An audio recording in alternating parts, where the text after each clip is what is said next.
भाई आपने ये तो कई बार सुना होगा और देखा भी होगा कि इंसान की इंसान के साथ दोस्ती होती है, लेकिन कभी ये नहीं देखा कि किसी शेर की इंसान के साथ दोस्ती होगी।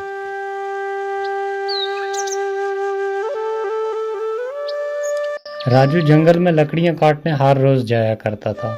तो वो उन लकड़ियों को कुछ अपने घर में इस्तेमाल के लिए लाता था और कुछ बाजार बेचकर उनका अनाज खरीदकर घर के लिए लेकर आ जाया करता था। तो ऐसे उनका घर का परिवार चलता था सिर्फ उन लकड़ियों के सहारे।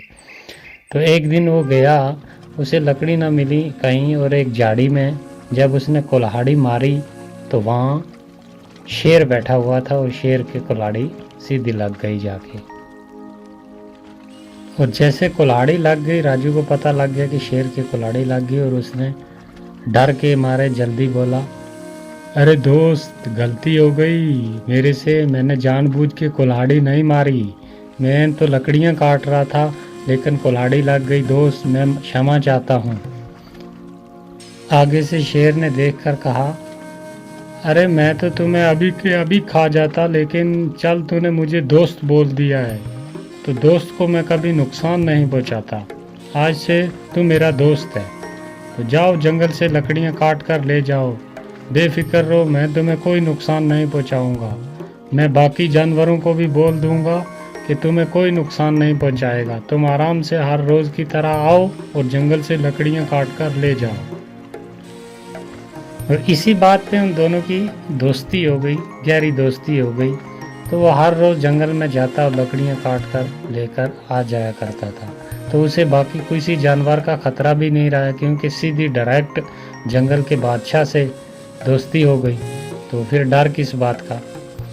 राजू घर आकर हर रोज़ अपनी पत्नी को ये बोलता था, अरे भाग्यवान सुनो, मेरी तो बहुत बड़े आदमी के साथ दोस्ती हो गई है और बहुत ही बड़ा आदमी है वो, और मैं जब जाता हूँ तो सब मेरे वेलकम के लिए खड़े हो जाते हैं, बहुत बड़ा आदमी है। और मैं चाहता हूँ कि मेरे घर पे वो आए एक दिन, तो उसके लिए हम खाने का इंतज़ाम करें, तो एक पार्टी हो जाए मेरे दोस्त के लिए। तो इस बारे में तुम क्या कहती हो? अरे ठीक है, अगर तुम्हारे इतने बड़े आदमी के साथ दोस्ती है तो एक दिन ज़रूर उसे अपने घर बुलाओ और उसके लिए खाना बनाते हैं, तो मैं भी देखूं तुम्हारा दोस्त कैसा है।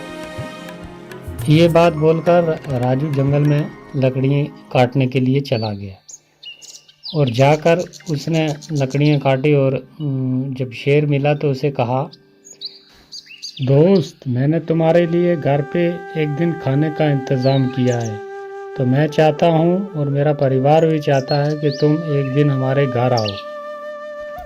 तो हमें इस बात की बहुत बड़ी खुशी होगी अगर तुम हमारे घर एक दिन खाना खाने के लिए आओगे। ये बोला जब राजू ने, और शेर ने कहा, अरे वाह दोस्त, ठीक है, मैं कल तुम्हारे घर पक्का आऊँगा खाना खाने के लिए। ये बात बोलकर राजू वहाँ से लकड़ियाँ लेकर घर की तरफ चला गया और घर पहुँचा और उसने अपनी बीवी से कहा, अरे सुनो, मैंने अपने दोस्त को कल खाने पे बुला लिया है और उसने हाँ भी कर दिया, वो कल पक्का आएगा हमारे घर खाना खाने के लिए, तो मैं उसके लिए कुछ खाने का इंतज़ाम करता हूँ। हाँ ठीक है, कल उसके लिए मैं अच्छा अच्छा खाना बनाऊँगी तुम्हारे दोस्त के लिए, तुम तब तक सामान लेकर आओ। ये बात बोलकर राजू चला गया और जाकर एक बकरे का गोश्त उसने लाकर रख दिया घर में। और पत्नी ने कहा, अरे गोश्त तो तुम ले आए हो, कैसा बनाना है इसे, किस किस्म का बनाना है ये? और राजू ने सुनकर कहा, अरे भाग्यवान, अभी तुम रहने दो, जब वो आएगा तो मैं तुम्हें बता दूंगा, फ़ौरन ही बना लेंगे इसे, तब तक ऐसे ही रहने दो। तो कच्चा गोश्त उसने एक बकरे का काफ़ी आन के रख दिया एक साइड में। और दूसरे दिन जब सुबह हुई तो शेर ने सोचा कि आज दोस्त ने घर पे खाने के लिए बुलाया हुआ है तो मुझे जाना है। तो शेर जंगल से निकला और चलते चलते सीधा उसके घर पहुंच गया। और जब घर पहुंचा शेर तो उसकी पत्नी ने देखा और देखकर कहा, अरे वाह, मैंने सोचा पता नहीं कौन दोस्त है, किसकी आके इतनी बड़ी बड़ी लंबी बातें कर रहे हो, ये तो एक जंगली जानवर है। तो तुम्हारे ऐसे भी दोस्त हैं कि जंगल के जानवर भी उन तुम्हारे दोस्त बनने लगे। मैंने सोचा पता नहीं कौन होगा, तो इसके लिए इतना इंतज़ाम किया खाने का। जब ये बात राजू की पत्नी ने कही तो शेर को बहुत बुरी लगी और शेर वहाँ से फ़ौरन वापस जंगल की तरफ चला गया। और राजू ने पत्नी से कहा, अरे ये तुमने क्या कर दिया, ये जंगल का राजा है जो भी है, लेकिन इंसान से इसकी दोस्ती अच्छी थी। तुमने ये बात बोलकर मेरे दोस्त का दिल दुखाया है, तो ये बहुत गलत किया तुमने, मुझे तुमसे इतनी उम्मीद नहीं थी। ये कहकर राजू थोड़ा नाराज़ हुआ और दूसरे दिन जब फिर जंगल गया डरता डरता कि आज तो शेर खा ही जाएगा मुझे, क्योंकि उसके साथ घर पे बुला के उसकी बेइज्जती हुई है, तो आज शेर मुझे किसी हाल में छोड़ेगा नहीं। जब वहाँ पहुँचा तो शेर आ गया।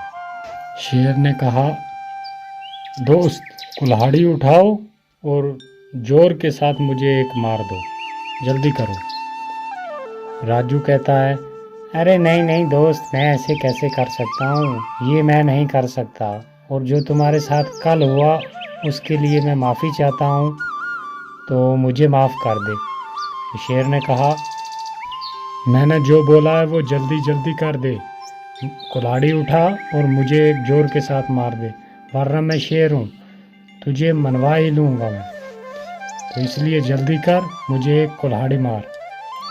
राजू ने डरते हुए सोचा कि अगर ना कुल्हाड़ी मारी तो तब भी मुझे खा जाएगा, और अगर कुल्हाड़ी मारी तो तब भी ये खा जाएगा, लेकिन डरता क्या न करता। तो उसने उठाई कुल्हाड़ी और दे मारी शेर की।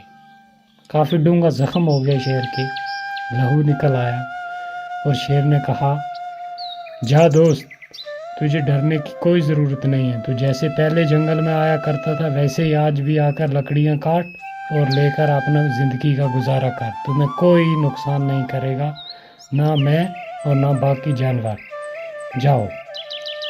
ये बात बोली शेर ने, और राजू वहाँ से चला आया और उसने लकड़ियाँ काटी दूसरी जगह से और लेकर घर चला आया। ऐसे कई दिन गुजर गए, कई महीने गुजर गए। एक दिन वो शेर फिर सामने आ गया और कहा कि दोस्त इधर आओ मेरे पास। अब राजू ने देखा और उसके पास चला गया, और शेर ने कहा, दोस्त देख, वो ज़ख्म तूने मुझे कहाँ पर दिया था, ज़रा गौर के साथ देख, है मेरे जिस्म पर। राजू ने देखा अच्छे तरीके के साथ, तो उसे वो ज़ख्म कहीं भी ना मिला, क्योंकि काफ़ी देर गुजर गई थी और ज़ख्म भर गया था। तो उस टाइम देखा और राजू ने कहा, अरे दोस्त नहीं, मुझे तो कहीं नज़र नहीं आ रहा, ऐसा लग रहा है कि जैसे मैंने तुम्हें वो ज़ख्म दिया ही ना हो। हाँ दोस्त, यही बात है, मैं भी यही कहना चाहता था कि ज़ख्म ऐसा लग रहा है मुझे भी, और जैसे तुमने दिया ही ना हो, क्योंकि काफ़ी वक्त गुजर गया, वो ज़ख्म जो था वो भर गया, लेकिन एक ज़ख्म बाकी है। जो तुम्हारी घरवाली ने मुझे बात सख्त बोली थी कि तुम्हारे जंगली जानवर दोस्त, ऐसे भी दोस्त होते हैं किसी के, वाह, मैंने सोचा कोई किसी इंसान के साथ दोस्ती होगी, तो वो बात अभी तक मेरे जहन से नहीं गई, और ना ही उसका ज़ख्म भरा है। तो जाओ, आज से तेरी मेरी दोस्ती ख़त्म, तुम अपने जंगल में जैसे पहले लकड़ियाँ काटा करते थे वैसे ही काटो, तुम अपने रास्ते में अपने रास्ते। ये बात बोलकर शेर वहाँ से चला गया, और राजू को भी बहुत दुख हुआ और वो भी अपने घर वापस आ गया। तो कहानी से सीख ये मिलती है दोस्तों कि किसी को कोई बात बोलने से पहले उस बात पे थोड़ा ध्यान कर लें, क्योंकि ज़ख्म तो भर जाते हैं, लेकिन ज़ुबान से सख्त की हुई बात कभी मिटती नहीं। तो दोस्तों, आपसे रिक्वेस्ट है कि अभी चैनल हमारा बहुत छोटा है, ऐसी ऐसी बहुत ही अच्छी कहानियां हैं हमारे पास जो हम जल्द इस चैनल पे डालेंगे। तो आपसे रिक्वेस्ट है कि चैनल को सब्सक्राइब कर लें और वीडियो को लाइक ज़रूर कर दें।